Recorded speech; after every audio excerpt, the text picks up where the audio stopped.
के शो में। Mini budget की मुतवक्का आमद, क्या महंगाई का एक और तूफान?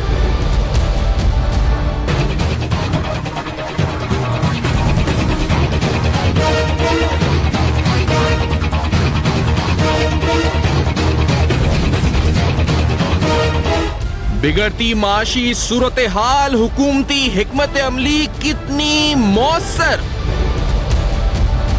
बेल आउट पैकेजेस, इमदाद और कर्जे, मंसूबा बंदी क्या? अस्सलाम वालेकुम। पस पर्दा हकायक सनसनीखेज इंकशाफात प्रोग्राम बेनकाब में हूं आपके साथ सैफान खान। पाकिस्तान की माशी सिमत क्या है, इसकी टेक्निकलिटीज में तो जाएंगे, लेकिन सियासी तौर पर भी मौजूदा हुकूमत अमली की माशी पॉलिसी, सियासी पॉलिसी, क्योंकि हम जब से आए तो हमने ये सुना, पहले 100 रोजा प्लान का मामला, उसके बाद यकीनी तौर पर इस गवर्नमेंट की प्रायोरिटी के अंदर और स्टेटमेंट्स के अंदर बार बार एहतसाब की बात सुनी गई कि एहतसाब और जो लूटी हुई रकम है उसकी वापसी होगी, और इतना नुकसान पाकिस्तान की मईशत को पहुंचाया गया है जिसका हमें अंदाजा नहीं था, आने के बाद अंदाजा हुआ, और इतनी बिगड़ती हुई सूरत हाल हमें मुल्क की दी मईशत के हवाले से बिलखुसूस, तो उसको संभालने में इस वक्त जो है हमें कर्जे भी लेने पड़ रहे हैं, हमें दूसरे ममालिक के पास जाके बेल आउट पैकेजेस भी लेने पड़ रहे हैं।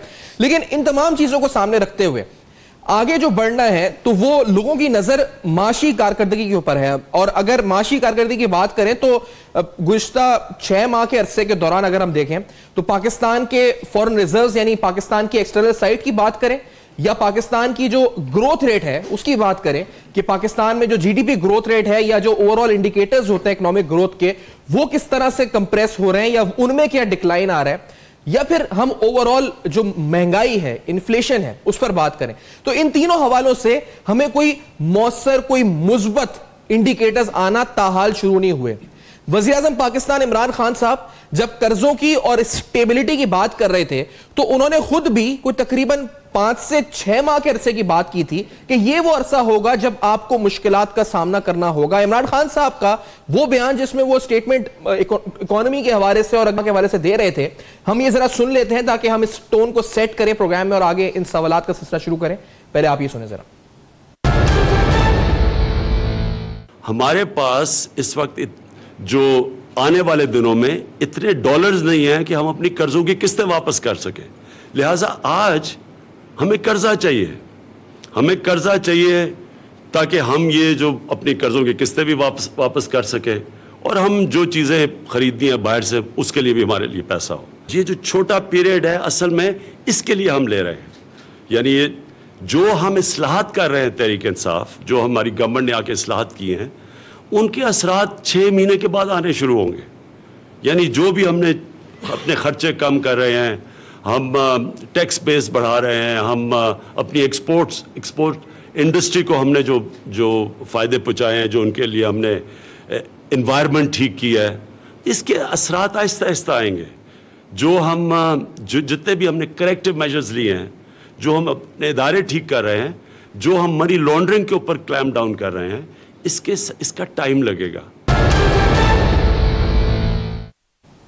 टाइम लगेगा। 6 माह का अरसा इमरान खान साहब ने, वज़ीर आज़म पाकिस्तान ने मांगा था कि 6 माह के अरसे के दौरान, उसके बाद आपने जिस तरह सुना, इसके नताइज आना शुरू होंगे, मुस्बत तरीके से आना शुरू होंगे।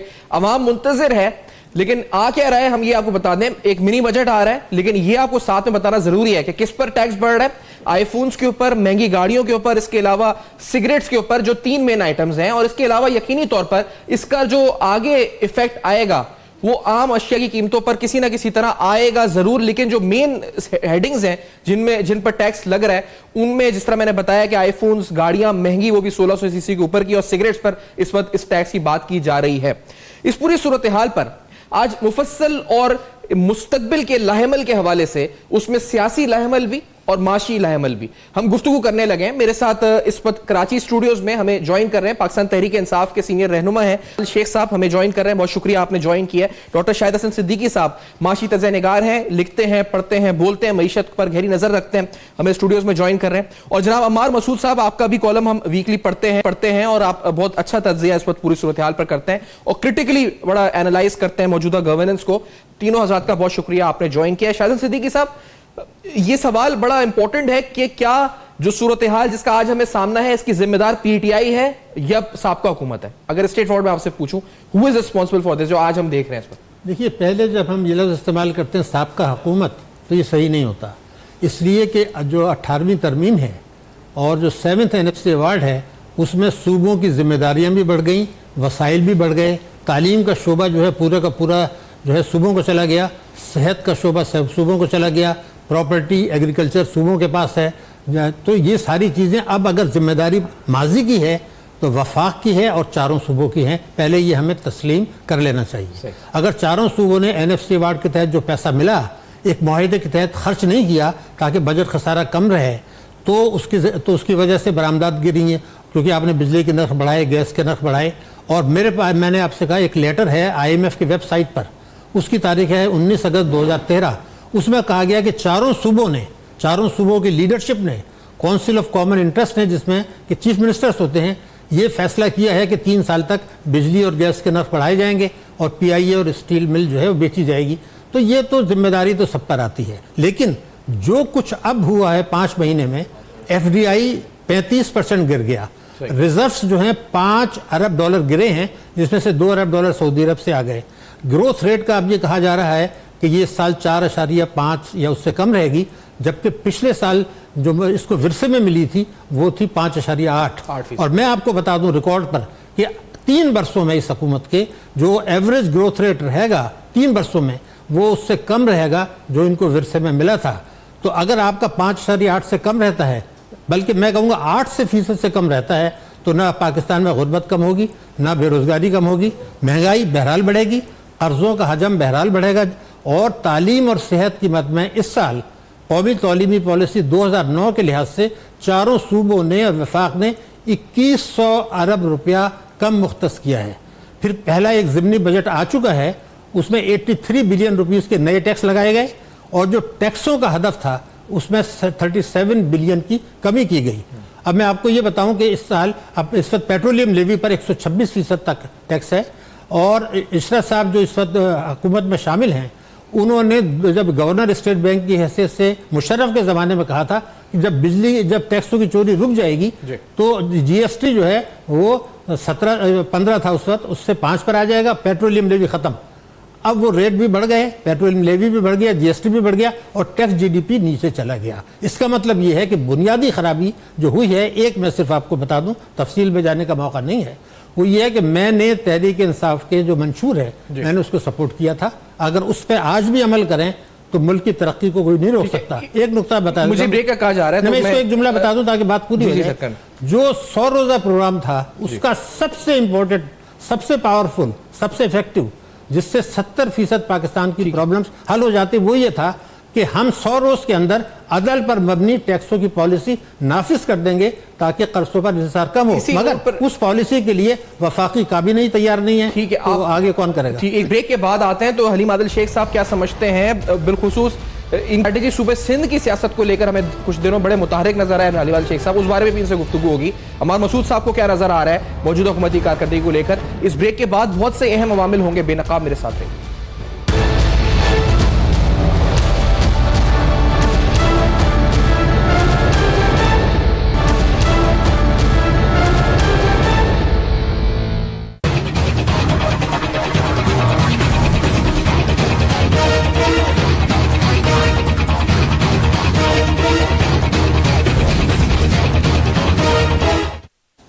Welcome back. आप देख रहे हैं बेनकाब, और बेनकाब में अहम तरीन हकायक पाकिस्तान की मईशत के हवाले से और फिर मुस्तकबिल की मनसूबाबंदी क्या है।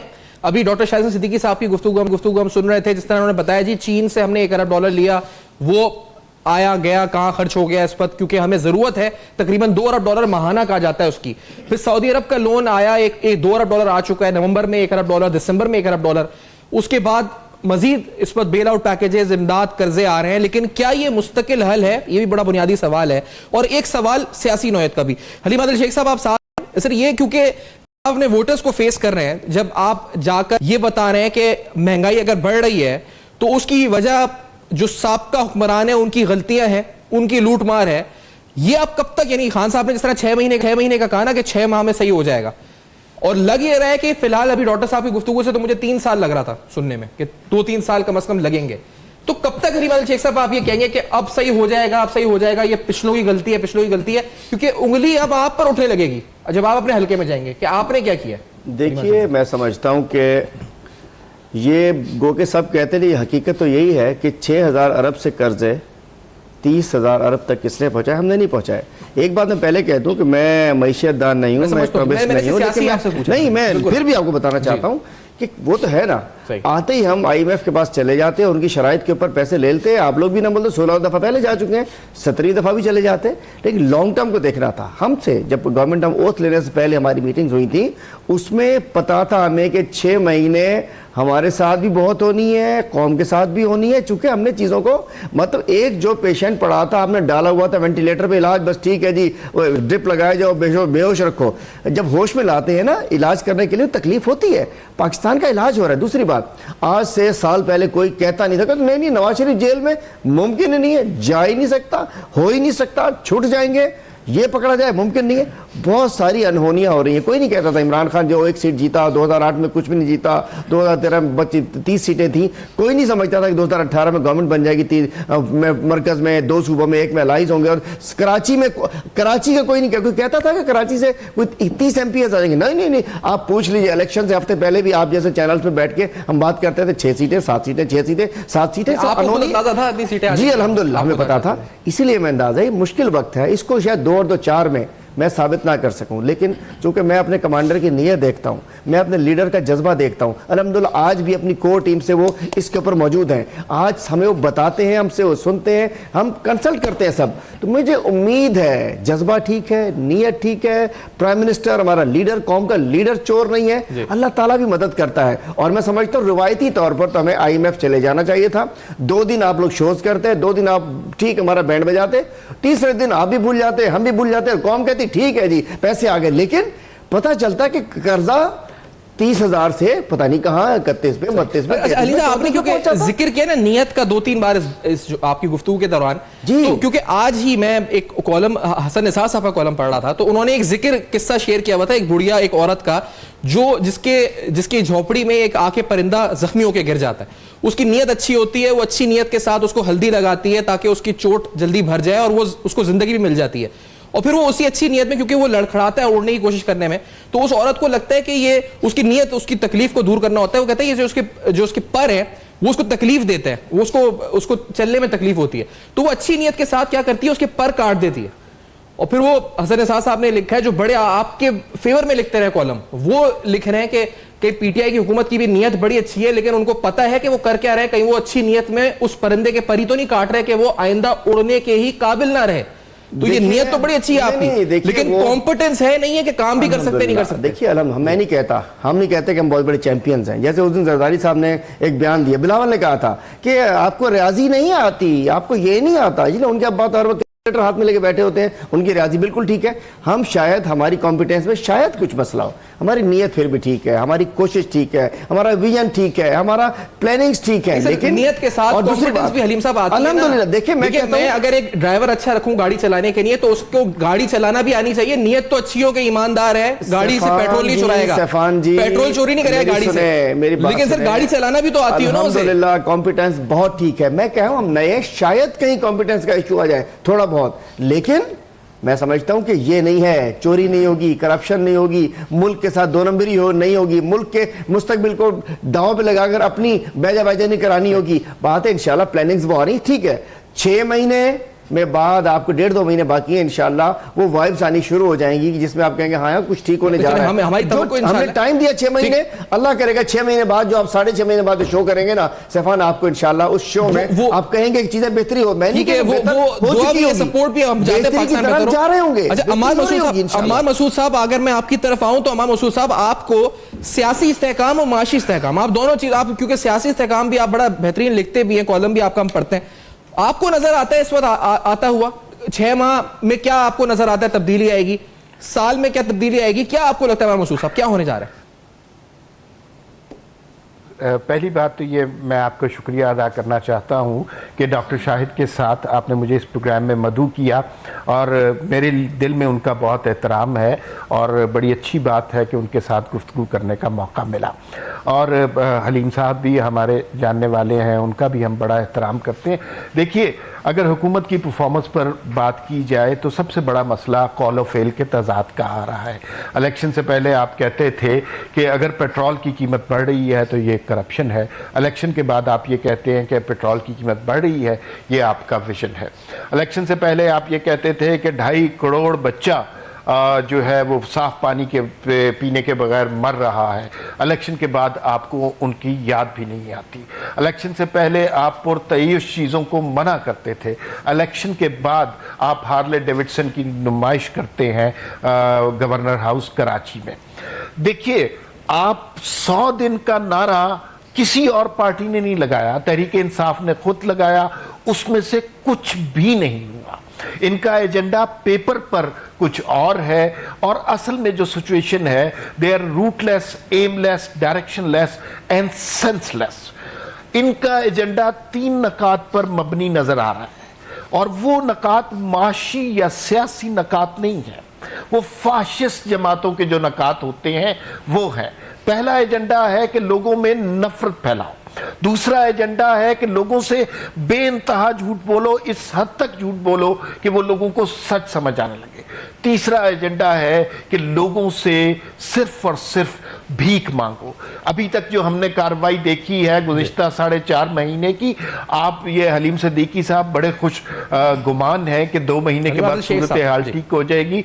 इन्हें 400 साल भी दे दीजिए, इसी डायरेक्शन में चलते रहे तो सूरत हाल ठीक नहीं होगी। आप बार बार ये फरमा रहे थे कि IMF के पास हम नहीं गए।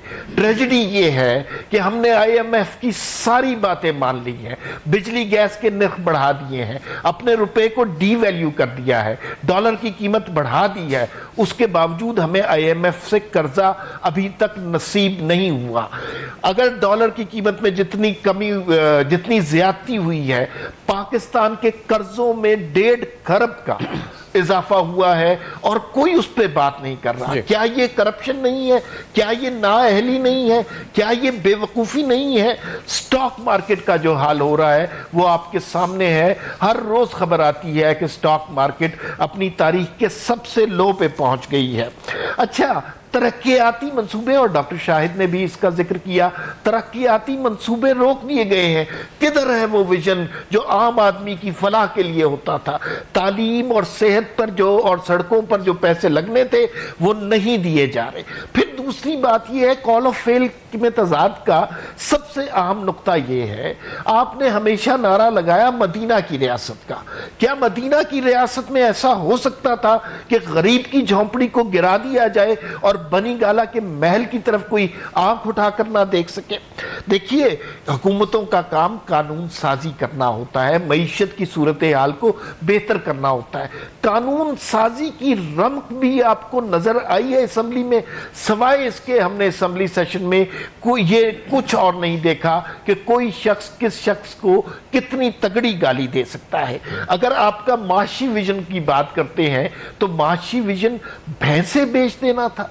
आपने लोगों में नफरत फैलाई है। अब चीजें आपके, और आपको खुद यकीन नहीं था कि ये इलेक्शन आप जीतेंगे, ये बात बिल्कुल सही है। इसलिए कि प्राइम मिनिस्टर अब भी कहते हैं कि मुझे घर वाले उठा के बताते हैं कि मैं वजीर आजम हूं। तो सूरत हाल बहुत खौफनाक है और मुझे यूं लगता है कि एक बड़ा खौफनाक ड्रामा है जो पाकिस्तान की स्टेज पर खेला जा रहा है। इलेक्शन के हवाले से भी आप जानते हैं कि किस तरह इलेक्शन हुए, किस तरह इनकी बर्तरी हासिल हुई, और इलेक्शन के बाद की जो सूरत हाल है उसमें करप्शन के नैरेटिव पे देख ले। करप्शन इसका मतलब है कि सिर्फ मुखालिफ जमातों ने की है। आपकी सफ़ों में अलीम खान बैठे हैं, आपकी सफ़ों में जहांगीर तरीन बैठे हैं, आपकी बहन अलीमा खान है और जुल्फी बुखारी के हवाले से क्या आपको मुझे बड़ी जरूरी बात करनी है।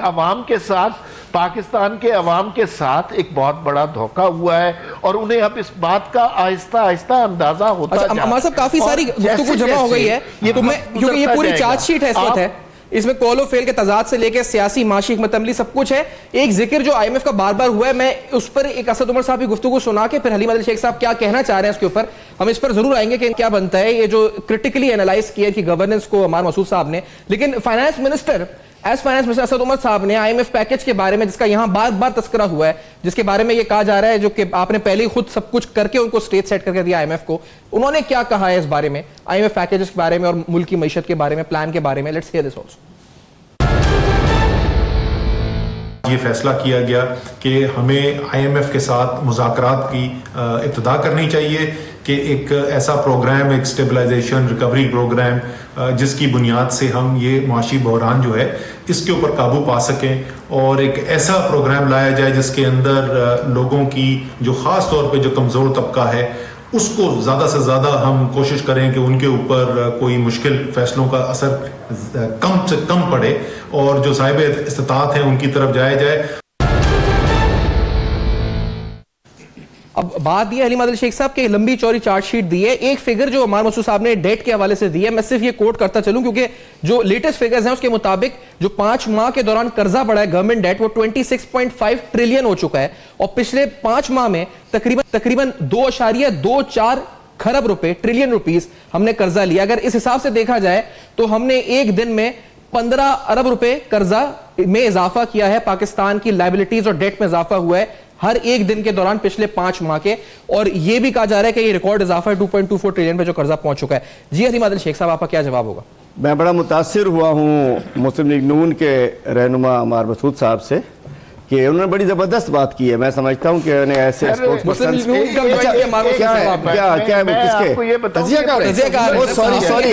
नहीं, मैं चूंकि स्क्रीन मेरे सामने नहीं है, अरे चलिए मैं चूंकि स्क्रीन मेरे सामने नहीं है, अगर आपको अरे सुनिए तो सही, मैंने आपकी पूरी बात सुनी है। देखिए वही बात है अमार मसूद साहब, मैंने आपकी बात सुनी है, मेरी बात तो सुन ले। स्क्रीन चूंकि नहीं है, इन्होंने तस्हीह कर दी, मैंने वापस ले लिया। मेरे सामने आपने मेरा नाम लेके कहा है, लिहाजा मुझे जवाब देने का। देखिए नहीं, आपको मैंने पहले जवाब देना है। आप वापस नून के तजियाकार आप नहीं है, आप साफी हैं, आप तजियाकार हैं। चलिए इस पे आ जाता हूँ, चूंकि स्क्रीन मेरे सामने नहीं है, मुझे आपकी बातों से लगा जो उन्होंने कहा है मैं तो बड़ा इंपॉर्टेंट सवाल है। जी मैं उस पे आ रहा हूँ।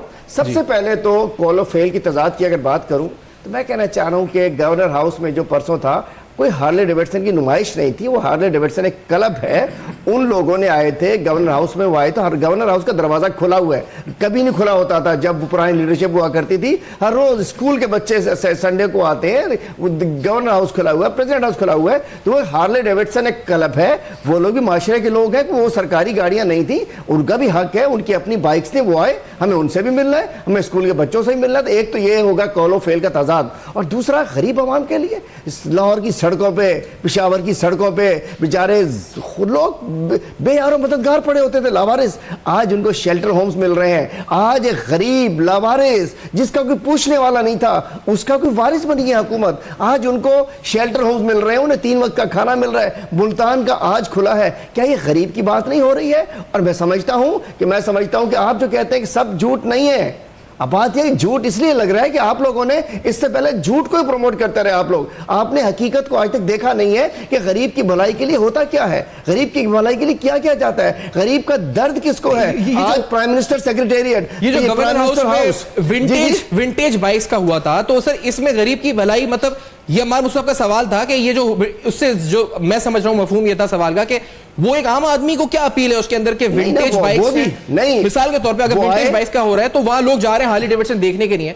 नहीं जा रहे, कोई नहीं जा रहे। वो क्लब वाले आए थे, उन्होंने गवर्नर साहब से मुलाकात की और वो चले गए। वो अपनी बाइकिंग पे होते हैं, जाते निकलते हैं, वो भी आए, 15 मिनट के लिए रुके, चले गए। हर रोज वैसे भी खुला होता है, पब्लिक प्लेस बनी हुई है। वो एलीट क्लास को एंटरटेन करती है। एलीट भी हमारा ही है, वो एलीट भी हमारा है, लेकिन और वो मैं एक आम आदमी, एक कॉमन पर्सन नहीं ले सकता हूं भाई, मेरी बात। और उसके अंदर वो गरीबों के घर में रहने वाला भी आम आदमी, मतलब सब हमारे हैं। एलीट को बाहर नहीं समंदर में फेंक सकते हम, उनको भी वो भी हमारे अपने हैं। और नॉर्मली जो गवर्नर हाउस खुला होता है उसके अंदर जो लोग आते हैं वो भी हमारे अपने हैं, और उसमें रहने वाले जो शेल्टर हाउसेज में रहने वाले भी हमारे हैं, और अगर किसी और को प्रॉब्लम है वो भी हमारा है। दूसरी बात, हमने ऑस्टेरिटी, पहले 100 गाड़ियों की चला करते थे, आज प्राइम मिनिस्टर हाउस जो है वो सिर्फ एक दिन इसलिए खोला गया, उसमें यूनिवर्सिटी बन रही है कि उस दिन के, और वो यूनिवर्सिटी बन रही है। मैं समझता हूं मुल्क एक नई डायरेक्शन पे जा रहा है। दूसरा, IMF की जो बात करते हैं, हमने बिल्कुल हम जाएंगे, लेकिन अपनी शराइत पर जाएंगे और मिनिमम कोई चंक में अगर जाना पड़ेगा तो हम जाएंगे। ये नहीं कि जी जो शराइत उनकी हो।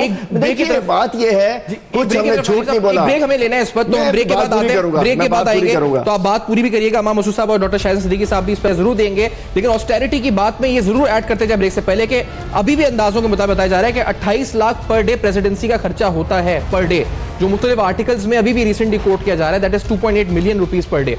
तो ये मामला अभी भी जारी हैं। इस ब्रेक के बाद होंगे बेनकाब, मेरे साथ रहिए।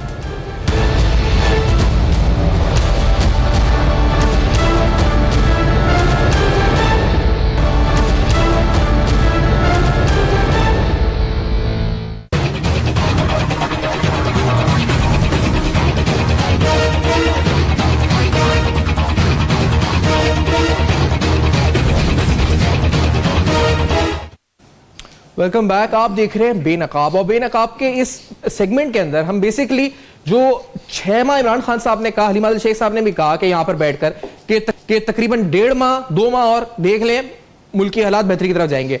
डॉक्टर शाहिद सिद्दीकी साहब इसको कितना टेन्योर रखते हैं? अमार मसूद साहब, आप डिस्पाइट ऑल द क्रिटिसिज्म, हम क्या यानी कितने समझते हैं कि हमें लगेगा कि हम एक सही रोड पर आएंगे इस मौजूदा हुकूमत के दौर में? 6 माह, 1 साल, 1.5 साल, 2 साल, 3 साल, या आपको लगता है कि ऐसा कोई चांस ही नजर नहीं आ रहा, आपको अंधेरा ही नजर आ रहा है? क्या आपको नजर आ रहा है अमार मसूद साहब?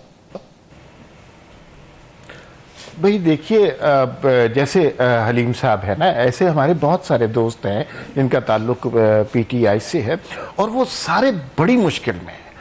वो इन सवालात का जवाब कैसे दें जो मैस क्रिएट हुआ हुआ है। अब जैसे हलीम साहब फरमा रहे थे, और उनके पास डिफेंस के लिए यही था कि हमने शेल्टर होम बना दिए। इलेक्शन से पहले आपने कहा था कि 50 लाख घर बनाए, वो भी शुरू हो चुके हैं। अब गरीबों में रजाइयां तकसीम करने सर, वो भी शुरू हो चुके हैं, अल्हम्दुलिल्लाह शुरू हो चुके हैं सर। और वहां शेल्टर होम्स में ये हो रहा है सर, कि 50 जैसे लाख कोई घर शुरू हो चुके हैं करके चला जाता है, उसके बाद वो सारी चीजें लपेट के चले जाती है। इस हद तक कंफ्यूजन है कि एक मुल्क का वली अहद आया पाकिस्तान, हमार भाई वो शुरू हो चुके हैं 50 लाख घर, कि वो 3 दिन आया, 2 दिन आया, 1 दिन आया, 2.5 घंटे आया। आप इनके मिनिस्टरों के बयानात आपस में मिलाकर देख लीजिए, कोई हार्मनी नहीं है इनमें, कोई डायरेक्शन नजर नहीं आ रही। तो मुझे बड़े अफसोस से कहना पड़ रहा है कि जो सूरत हाल चल रही है, एक्चुअली ये बात दुरुस्त है कि इतने कम अरसे में किसी हुकूमत को जज नहीं करना चाहिए, लेकिन अगर आप खुद ही करते हो कि 100 दिन में हमने ये कर देना है, 4 महीने में ये कर देना है, तो लोग आपसे सवाल करेंगे। अगर 6 महीने में हमें कोई डायरेक्शन नजर आ रही होती तो फिर हम कह सकते थे कि आगे आने वाला लेकिन अमार मसूद साहब, डिस्पाइट ऑल दिस, 50 लाख घर शुरू हो चुके हैं। वो मैं शहजादे का जवाब भी देता हूं आपको। अमार साहब, डिस्पाइट, मैं एक सेकंड हनीफ जवाब से लेता हूं, despite all these things, sir ये एक इलेक्टोरल मैंडेट है, 5 साल की गवर्नेंस है इनकी। अगर ये परफॉर्म नहीं कर रहे तो हम ये तो नहीं कह सकते कि आप 6 माह के अंदर क्या कोई हुकूमत खत्म हो जाए, इसको खत्म कर दें, रोल डाउन कर दें, क्या यानी ये 5 साल तो रहना है? आपको 5 साल में क्या नजर आ रहा है? Very good question Sufiyan, that's a very good question. इस हुकूमत का इलाज ही यही है कि आप इनको हुकूमत करने दें। इससे बड़ा इंतकाम हो ही नहीं सकता, क्योंकि ये उसके अलावा खत्म ही नहीं होनी थी बात। इन्होंने फर्ज करें इस वक्त इनकी हुकूमत ना होती तो क्या हो रहा होता कि अब पेट्रोल की प्राइसेस बढ़ती तो करप्शन हो गई, लूट के ले गए। अभी जो है हेल्थ और एजुकेशन के बजट लूट दिए जाते, वो 2.5 करोड़ बच्चों की कहानी सामने आ जाती। अभी आप किसी मुल्क के पास जाते तो फिर आपको ये तकरीरें सुनने को मिलती कि गैरत खत्म हो जाती है। तो ये बहुत अच्छा है कि इन्हें फेस करना पड़ रहा है, ये सारे चैलेंजेस खुद देखना पड़ रहा है, और इस हर चीज से इनकी ना तजुर्बाकारी जाहिर हो रही है। मुझे इनकी तरफ से कोई ऐसी मस्बत चीज मुस्तकबिल में नजर नहीं आपको नजर नहीं आती। मैं मरियम औरंगजेब साहबा का एक क्लिप साउंड बाइट इस वक्त हम सुनाते हैं आपको, क्योंकि एक छोटी सी बात मैं उसका जवाब ही आपसे 50 लाख घर शुरू हो चुके हैं अल्हम्दुलिल्लाह। अच्छा। और ये जो खलिया वो आए थे वली है, जो आए थे वो 3 दिन के लिए आए थे। 2 रोजा गैर सरकारी दौरा थे, 1 रोजा सरकारी। 2 दिन रहीम यार खान थे, 1 दिन इस्लामाबाद थे। तो जो 1 दिन कह रहा है वो भी ठीक कह रहा है, जो 3 दिन कह रहा है वो भी ठीक कह रहा है।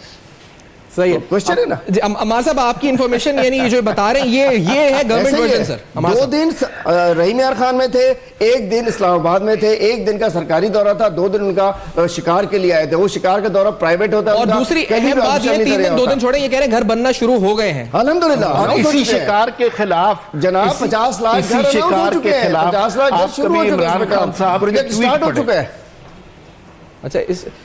अच्छा अमार मसूद साहब, मैं मरियम नवाज़ साहबा का इस वक्त आपको साउंड बाइट हम सुनाते हैं। इस वक्त ये उन्होंने जो डॉक्टर फरूख सलीम और दीगर हवाले से जो अभी रिसेंटली तनाज़ा इस पर गुफ्तगू की थी और क्या तनकीद की थी, हनीमाल शेख साहब डॉक्टर साहब की भी गुफ्तगू आपको सुनवाते हैं इसके बाद। Let's hear this first. Farooq Saleem साहब के मामले पर झूठ बोला गया जब उन्होंने इनकी अपनी इकोनॉमी की जो पॉलिसी है उसके ऊपर सवालिया निशान उठाए और उसके बाद आराम से यू टर्न ले लिया गया और कहा गया कि हमारा तो ये कभी तर्जुमान था ही नहीं।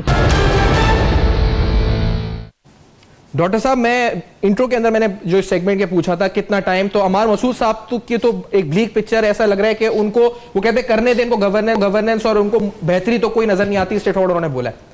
डॉक्टर शाहिद सिद्दीकी साहब, आपको क्या नजर आता है, कितना टाइम पीरियड आपको लगता है कि ये स्ट्रक्चरल एडजस्टमेंट्स कह लें, कुछ भी कह लें, कि इसका हम ओवरकम कर लेंगे और we will be on the right track after this time period? आपको क्या लगता है? देखिए, मैं तो एक टेस्ट केस आपको बता देता हूँ जी। मैंने अभी आपसे कहा था कि इनके जो 100 डेज का प्रोग्राम था उसमें लिखा था मईशत की बहाली और कर्जों पर इन्हिसार कम करने के लिए हम 100 दिन में अदल पर मबनी टैक्सों की पॉलिसी नाफिज कर देंगे। अदल की मबनी टैक्स पॉलिसी का मतलब ये है कि वफाक और सूबे हर किस्म की आमदनी पर टैक्स लगाएंगे। मौसर तौर पर मईशत को दस्तावेजी बनाया जाएगा, काले धन को सफ़ेद होने से रोका जाएगा और कुछ 4000 अरब रुपये सालाना उससे टैक्सों में इजाफा होना था।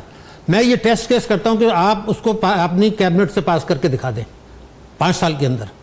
वो जो है कैबिनेट उसको मंजूर करेगी ना, जो है वो सूबाई असेंबली करेगी ना नेशनल असेंबली करेगी, नंबर 1। और अगर ये नहीं होता 4000 अरब रुपए की लीकेज, तो आप मईशत 5 साल में ठीक कर ही नहीं सकते। 2008 में भी हम रो रहे थे, 2013 में भी रो रहे थे, 2018 में भी रो रहे हैं और 2023 में भी रोएंगे खुदा ना खास्ता अगर ये नहीं किया, क्योंकि ये तो खुद उन्होंने कहा था कि इसके बगैर हो ही नहीं सकता। नंबर 1, आप ये बताइए कि 23 मिलियन बच्चे स्कूल नहीं जा रहे, उनके लिए कम से कम 22 लाख प्राइमरी स्कूल चाहिए, तो क्या वो इस सदी के आखिर तक बन जाएंगे? और आपको या इस सदी के आखिर में आप एक ऐसी कौम होंगे जिसके बच्चे नाखुंदा होंगे। और आपने तालीम का बजट कम कर दिया है। तीसरी बात यह थी कि सारा, मैं आपको पहले दिन से कह रहा हूं कि देखो लूटी हुई दौलत इस तरह नहीं आया करती। हमने यूरोप में बहुत सीनियर पोजीशंस में काम किया, हमें पता है इस तरह नहीं आया करता। आप जरूर कोशिश करें, मगर सवाल ये पैदा होता है कि आप बाहर से कहते हैं हमें प्रॉपर्टी की इंफॉर्मेशन चाहिए, हमें बैंक अकाउंट्स की चाहिए। अरे भाई, जो पाकिस्तान के अंदर चोरी का पैसा है, जिन्होंने टैक्स एमनेस्टी से फायदा नहीं उठाया, उस प्रॉपर्टी की डिटेल आपके पास है। मैं आपको कहता हूं कि 1500 अरब रुपया 6 महीने में मिल जाएगा। आपके मसले आधे हल हो गए। क्या किसी में हिम्मत है कि स्विट्जरलैंड के टूर आप करना चाहते हैं, लेकिन जो मुल्क के अंदर बैंक डिपॉजिट्स हैं, प्रॉपर्टीज हैं, गाड़ियां हैं, जो कि चोरी के पैसे के बनाए गए, उस पर हवा डालने से शर्माते हैं। बाहर इसलिए आप कर रहे हैं कि आपको पता है कि वो नहीं आएगा, तो ये 1500 अरब आप हाथ नहीं डाल रहे। 15 अरब डॉलर पाकिस्तान से बाहर गया है, डॉलर अकाउंट से पैसे खरीदते हैं, उसको आप जमा करते हैं अपने उसको मार्केट से काला डॉलर लेते हैं, अपने डॉलर अकाउंट में जमा करते थे, पैसा भेज देते हैं। सिर्फ 2 लाइन का काम करना है कि जो डॉलर खरीदे जाएंगे मार्केट से, अब वो डॉलर अकाउंट खरीद के फॉरेन करेंसी में डालें जरूर, मगर तालीम और सेहत के अलावा वो पैसा बाहर नहीं जाएगा। अगर आप ये करें तो 1 अरब डॉलर महीने की आपकी बचत होती है। क्या किसी में हिम्मत है कि इस कानून को बदल दे? मेरा एक सवाल है। दूसरे ये था कि हुंडी से पैसा बाहर जा रहा है, वो पाकिस्तान वापस आ जाता है, और कानून ये है कि कोई FBI के अलावा कोई पूछ नहीं सकता, ना ISI पूछ सकता। क्यों? एक ड्राइवर आपको $2 मिलियन की TT भेज रहा है, चोरी को सफेद कर रहा है, मनी लॉन्ड्रिंग कर रहा है, और हम पूछना नहीं चाहते। एक बुनियादी सवाल है। दूसरी बात मैं कह रहा हूं, कर्जे माफी की आप बात कर लें। कर्जे माफ कराए गए, ताकतवर तबकों के कराए गए, उसके बाद वो पैसा बाहर चला गया, ये भी रिकॉर्ड पर है। लेकिन क्या इस हुकूमत में, कैबिनेट में वो खातून नहीं है जिन्होंने अपने कर्जे माफ कराए थे?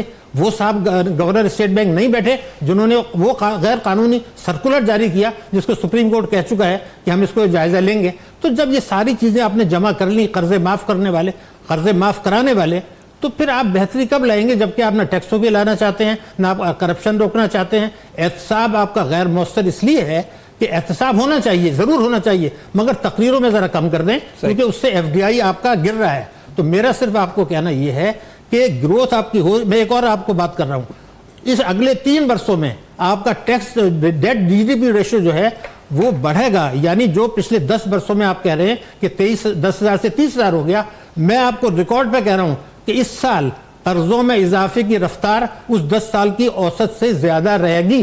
तो बेहतरी की बात, नियत की बात अल्लाह ताला पे छोड़ दें।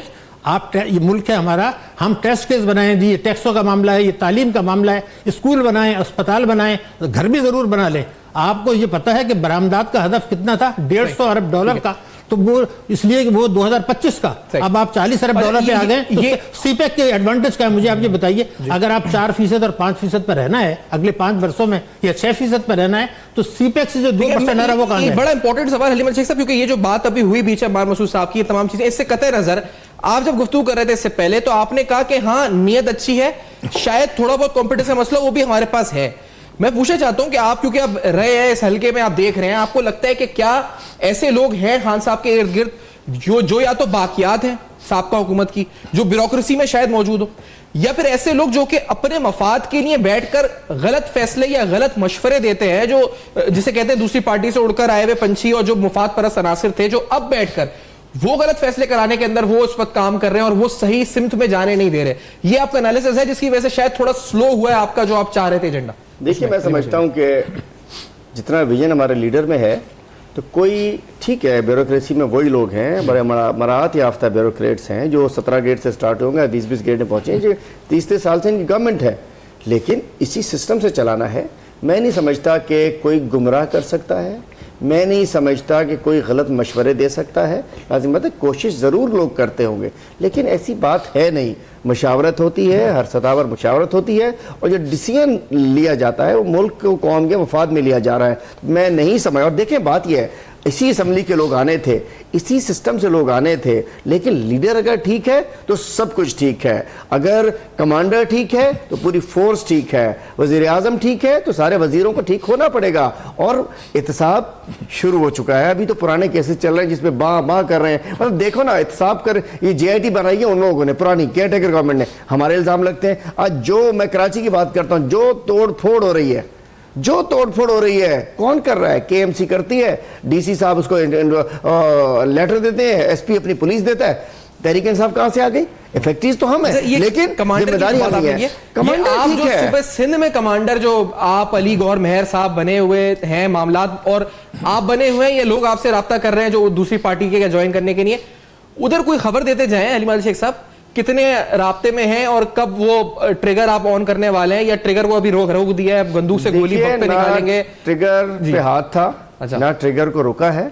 बात यह कि हम असेंबली में मौजूद हैं, और असेंबली में हमारी रूल्स ऑफ बिजनेस कहता है, हमारा आइन कहता है कि हम वोट ऑफ नो कॉन्फिडेंस या कॉन्फिडेंस, ये सब उसका हिस्सा है। आईनी रास्ता ही बोल रहा हूं, आईनी रास्ता है ना। आईनी रास्ता। और जब सूरत हाल ये है कि जब अरबों रुपए की करप्शन, JIT तो चलो साइड